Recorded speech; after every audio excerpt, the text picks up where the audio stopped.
Turn the clock back to 1972, turn on the radio, and you'd hear Amazing Grace being performed by the Royal Scots Dragoon Guards.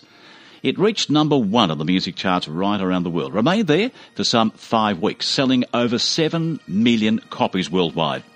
The band performs every year in the Royal Edinburgh Military Tattoo. They're touring Australia as part of the celebration for Her Majesty the Queen's 90th birthday.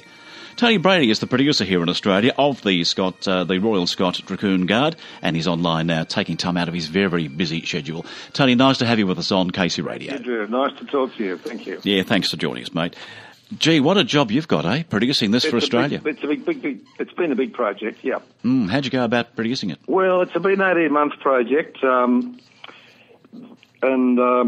it's not easy to put it together, but however, we've done it, and so far we've just started our Australian tour in Queensland, and we've done about 7 or 8 concerts to date. It's been wonderfully received, and having a great tour.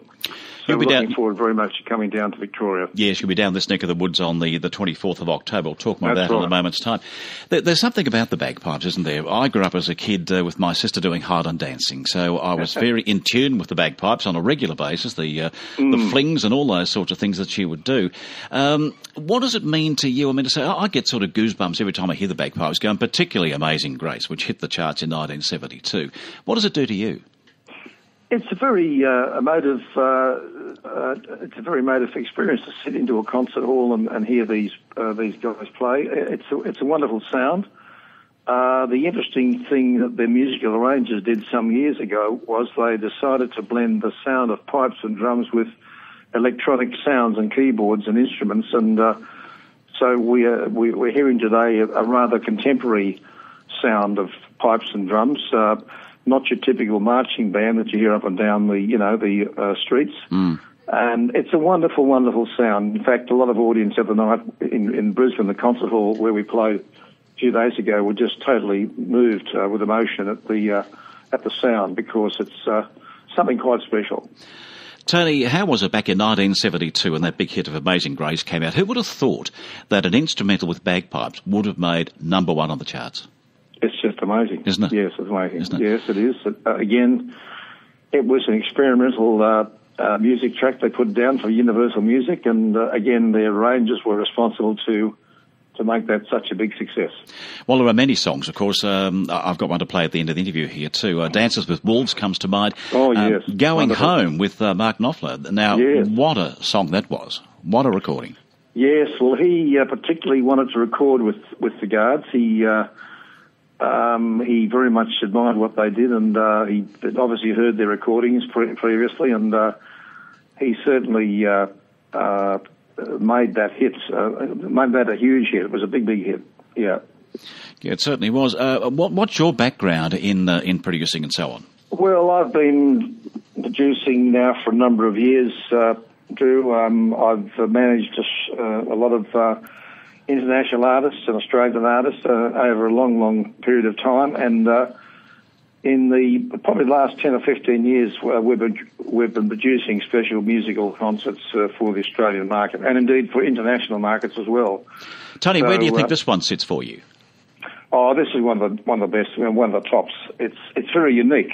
Yeah. I mean, you don't find this kind of attraction very often appearing in concert programs. It's a very unique concert, and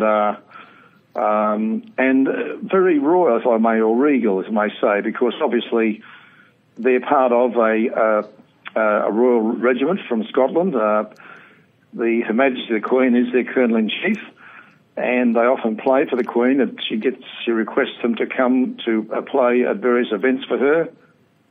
In fact, our Pipe Major, Alan Mowbray, was at Balmoral Castle just 2 weeks ago playing for a special dinner for the Queen.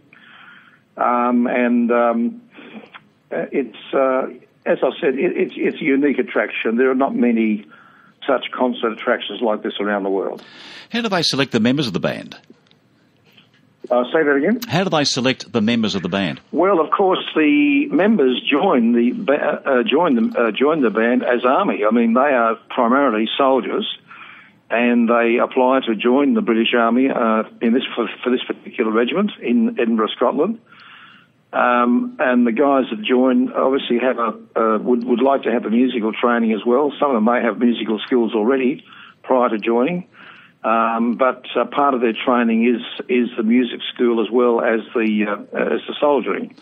Well, they've been touring around with the Royal Edinburgh Military Tattoo for years, haven't they? And they're one of the acts, aren't they, in that?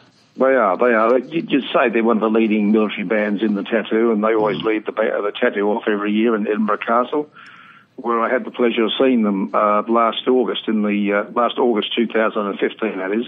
Had the tattoo in the castle grounds. It was just wonderful. That would have been lovely, yeah, absolutely. Oh, great experience. Now, you've got 25 musos in this. You've got dancers and singers as well. What do we expect the singers and dancers to be doing for us? Well, the Highland dancers are two of the boys from the regiment. They are wonderful dancers, and they perform traditional Scottish Highland music, Highland dance, I should say. They perform a very wonderful traditional piece called the Sword Dance. There's a history behind that, going back to the clans, the early clans, back hundreds of years ago, the Scottish clans. I know it well. My sister did that one too. And yes, so they do that. They do another piece in the show. Also, we're lucky to have a wonderful soprano, Tony Gibson, who does some beautiful singing and beautiful Scottish ballads. There might be one Irish one there as well, but certainly Scottish ballads and wonderful. She's a wonderful singer. It looks like a great performance, and if I'm right, these guys march onto the stage as you would see them doing out in the open too. Yes. Must be emotional. That's correct. Very emotional. Yes, it will be. Yeah. And the thing, Drew, I just can't help get over is the wonderful uniforms they have. We're presenting them in full military uniform, ceremonial uniform. They're magnificent uniforms, and they look so spectacular on stage. Such colour. I can't wait to see them. It's going to be wonderful. Their history goes right back. When were they established?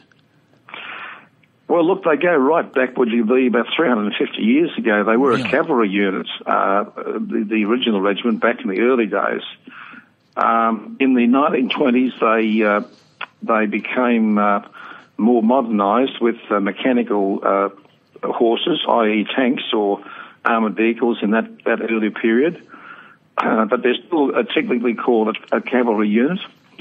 In 1946, they joined with another regiment, the Scots Greys, and they formed this particular regiment called the Royal Scots Dragoon Guards. So it's 70 years since they formed this particular regiment.